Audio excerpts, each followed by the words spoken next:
Welcome, welcome, welcome.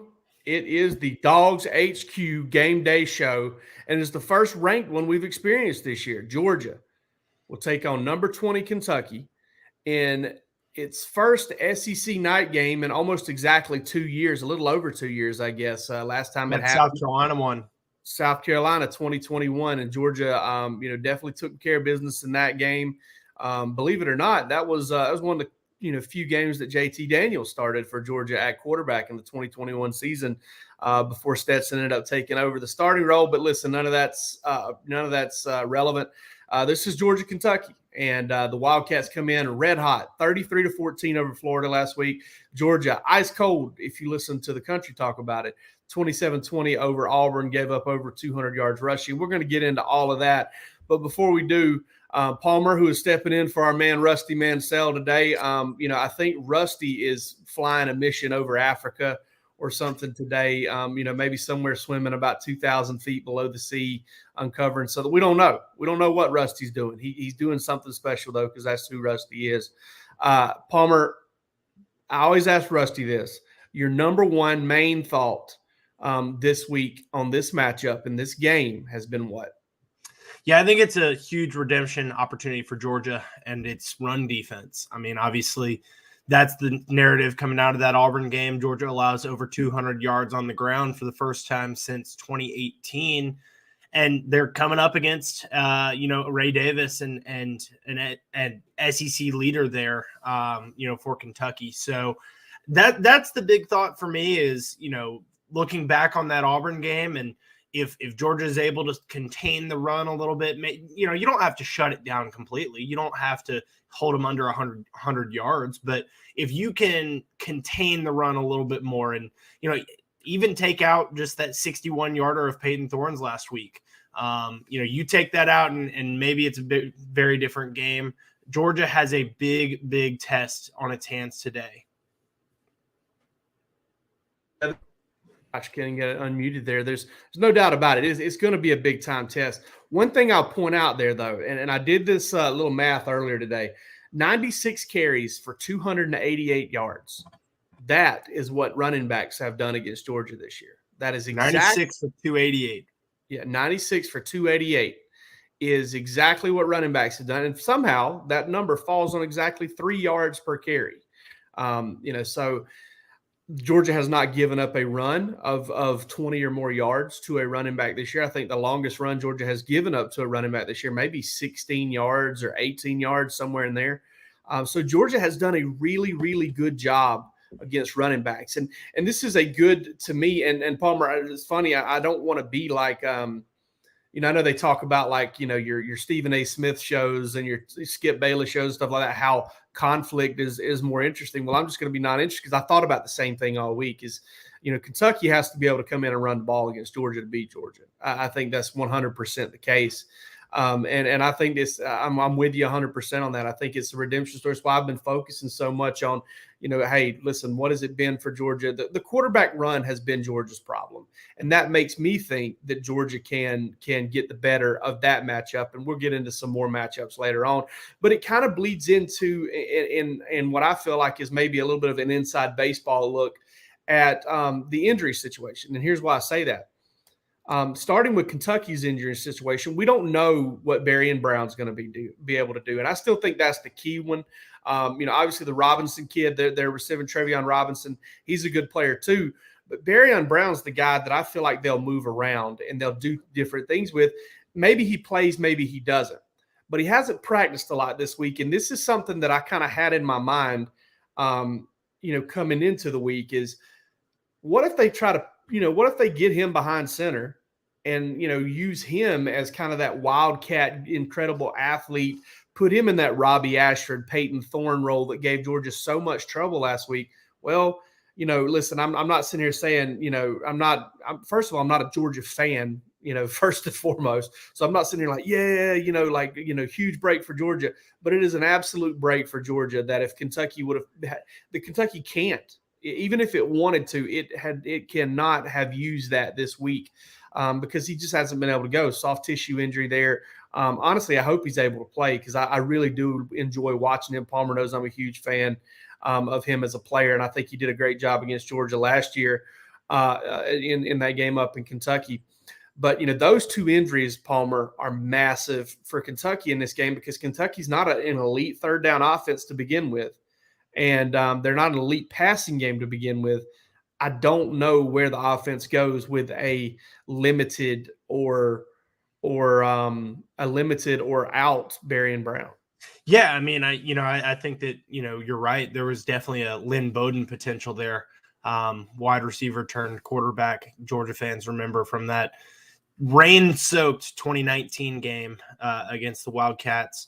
I do think that those two injuries for Kentucky are super important when you're looking at this matchup, because in order for Kentucky to be at its best offensively, they have to be able to be explosive. And Georgia has not been, great at defending the run. We've that's documented. They're not up to their standard, which has been exceptional the last few years. But they have done a pretty good job of keeping it, from getting to be super explosive. And the way that Kentucky can get explosive is through the air with Devin Leary, who has not been great to start the season, but, has potential. And especially when you've got receivers like Berrien Brown, Tavian Robinson, and Dane Key as well. So, that to me, again, I know we keep alluding to these matchups that we're going to talk about.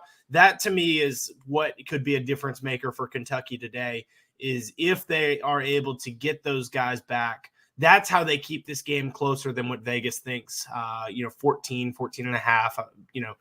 Look, Jake, I mean, you're on the record thinking that this may be a little bit of a sucker line. Yeah, I mean, right now, the funny thing is that as of yesterday morning, the money started flowing in, like it normally does on a Friday, right? The sharp money started kind of sliding in on Georgia on this. When you start talking about the sucker line, that's another indication. You saw throughout the week. So the money was trickling up. Folks were betting, they bet the line down from 19 points to 14 and a half like that, which is a huge bet down. Well, the money step kept coming in on Kentucky, but the line never moved. And, Vegas is in this situation now where most of the money is on Georgia to win the game straight up on the money line. But then most of the money is also on Kentucky to cover. If Georgia wins and Kentucky covers, Vegas is about to take a bath. So, I think what ultimately, and then you're seeing sharp money start to flow in, and the percentages start to trickle up starting yesterday morning. Listen, none of it matters. Nobody can predict, 3 fumbles. Nobody can predict tip passes at the line of scrimmage. I like Georgia to cover in this game. We'll get into official predictions in a little bit. But I do want to talk about the injury situation just briefly, because I really like where Georgia's at and trending coming into this game. I haven't heard anything about it being all season out of practice. What's that? Healthiest it feels like they've been all season. Yeah, right. Yeah, the healthiest for sure. And they're still missing some guys. They're still going to get some guys back. But, you look at, Lab McConkey, I heard this week was pretty solid for him. Nothing – it's tough to get information on that one, I will say. But I haven't heard of anything about any sort of setback. Michael Williams, full go. Javon Bullard, a lot more than he did even the previous week, which blows my mind. Like, I don't know how he looked the way he did before South Carolina and still scuffling, because he looked like he was almost ready to roll in that one. And here we are 2-3 weeks later, and there's all this talk about there's not all this talk about, but like he's getting back to full speed, which is crazy, but it's neither here nor there. Lawson Lucky, Kendall Milton. I've heard Kendall Milton. I've been told that Kendall Milton is as fresh and healthy as he has been since the start of preseason camp. Kirby alluded to that earlier this week, about him being healthy, but they need to get him in shape. So that's kind of where Georgia is from an injury standpoint. And I just want to make sure we ran over that first. Palmer, what's your main matchup? What are you looking for in this game from a matchup standpoint? I think both of us would agree that stopping the run for Georgia is very much key. But outside of that, where would you go? Yeah, I think obviously, like you said, stopping the run is big, and so that falls on Georgia's defensive line and those linebackers, up against Kentucky's offensive line and running back. I'll flip it over, though, on the opposite side of the ball and look at Georgia's offensive line against Kentucky's defensive line. And Look, Georgia has not been great at stopping the run. They also haven't been great at running the ball. That's been well documented. And, and I think that some of that has to do with the injury situation of the running backs, and that they missed Dejan Edwards and they missed Kendall Milton and they've missed Branson Robinson all season long. And Roger Robinson's been banged up. Andrew Paul's been getting back to full speed, yada, yada, yada. That's well documented. But I also think that when you're talking about this offensive line, you're talking about a group that's been battling some injuries as well. Austin Blasky was out for a little while. Amarius Mims is still out. We have not seen the best version of this Georgia offensive line yet. And I think that this is the kind of day where that physicality is matched a little bit by the opponent. That's what Kentucky wants to do. That's what Georgia wants to do. And so it's, identity on identity here. So I think that's a big matchup. And I think that Georgia's offensive line is going to play up to its standard today.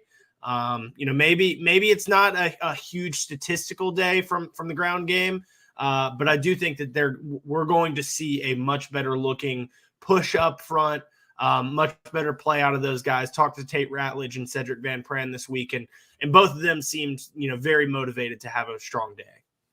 Tell you what, it's a poker tell almost. I think we're going to learn a little bit this week on Tate Ratledge because. Affectionately, I mean this in a good way. Goofy guy, Christ's sake, he's got a mullet and a mustache. Yeah, the mullet says it all. Yeah, I mean he's the giant brunette version of Joe Dirt, basically.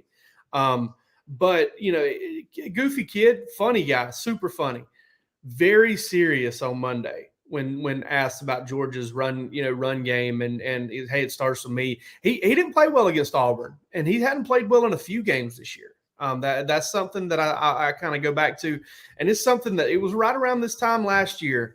That Georgia started to kind of figure it out in the run game. And listen, I think they've started to figure it out a little bit anyway. South Carolina was better. UAB was pretty solid.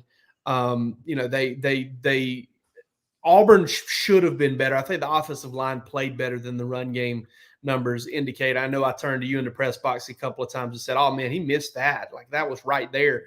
Cash Jones missed one, which is, Cash vision, not his thing. There's a reason he's walk-on. But Dejan missed a few as well. And I'm as big a Dejan Edwards fan as there is, just in terms of what he's able to do and how he operates in the backfield. But I am interested to see how that offensive line responds. Because listen, they got a hoss to deal with this week. Deion Walker is a really good player. Now, I'm not as high on him as Rusty Mansell is, who believes he's kind of a Jordan Davis. I don't think he's anywhere near that. He needs to be on the nose and nowhere else because he's not as effective in those other places. But I'm going to go to an area of Kentucky's defense that statistically, if you look at the numbers, you see a little bit there, but I think there's more there, and that's their defensive backfield. Kentucky likes big cornerbacks. They like big defensive backs in general because big guys get guys on the ground. They do a better job, and they tackle well, but I believe they're stiff. I believe there's some stiffness there. I believe there's a little bit of a lack of twitch in that part, and I think you got Ladd, Ra Thomas, Dominic Lovett, Marcus Rosemy-Jacksaint, Arian Smith. Arian Smith, and this guy named Brock Bowers. It's kind of coming on. He's doing some stuff for Georgia. I think he's going to get to play a little bit this week. I think Georgia can get after them a little bit in the passing game, and I think it's a very, very good idea for Georgia to come out slinging it. Georgia's more run heavy on first down than I can ever remember because it's almost 50-50. And that's pretty run heavy pass heavy on first down if you consider where things have been, in the past, because normally it's 60% run or 65% run. So I think Georgia's going to come out and get off to a fast start with the passing game because I think Kentucky's defensive backs are gettable, are absolutely gettable. Palmer, let's make a prediction on this game. Honestly, I've come into this show without really thinking about much about, how I'm going to pick the score of this game. I put one out yesterday, and I can't even remember what it was, and I'm probably going to have a different pick today than I had yesterday because, again, I didn't put much thought into it yesterday. I kind of went through the motions. Kirby would be very upset with me. But, what are you picking for this game? How do you think it's going to flow? Yeah. I was on with KSR earlier this week. Nick Roush and I were talking, and we were talking about that magic number for Georgia and what they needed to get to here. I do think that the defense is going to have a better day today. I think that they didn't play all too poorly against Auburn. Aside from, the 2 touchdowns that they let up, both of which they were put into, pretty crappy territory by their offense, plus territory for the Tigers both times. They gave up 20 points. Could they give up 20 points today? Yes, they could. And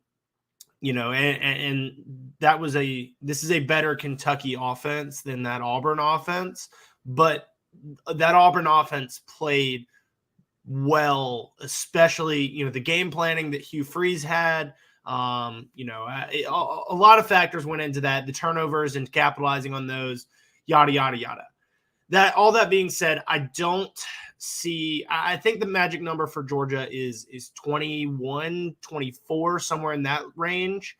Because I really don't see this Georgia defense giving up more than 3 scores. And so, I will go with Georgia 31, Kentucky 14 is kind of where I'm leaning. I think that, Ray Davis is a good running back, but Georgia is going to have a bounce back performance against the run. With those wide receivers being a little bit limited, that obviously impacts their offensive game plan and their ability to move the ball. We've talked about this many times before this week over the years. Georgia plays well in this matchup against Kentucky because it's just physical on physical. And that's what Georgia wants to do. That's what I think Georgia will do.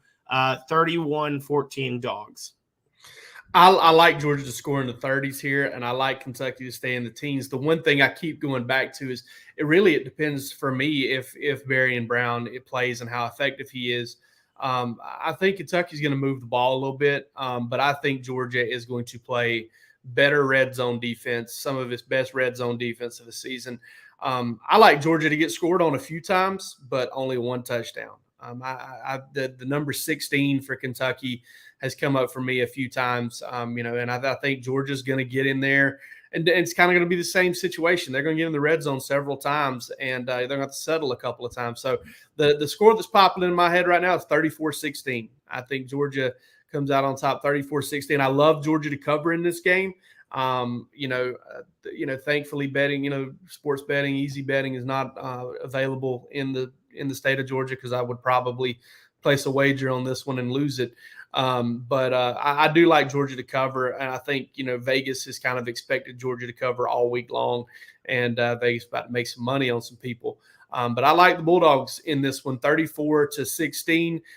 We'll have it covered for you at Sanford Stadium tonight under the lights. It's going to be awesome. Georgia has not lost a home Georgia has not lost a home game that started later than 4:30 p.m. since 2009. That team was Kentucky. 34-27. Washaun Ely drops a little toss sweep there going in for a touchdown for the tying score. Kentucky recovers, and that was that. I don't think that was the absolute end of the game, but it wasn't over long after that. It was over not long after that.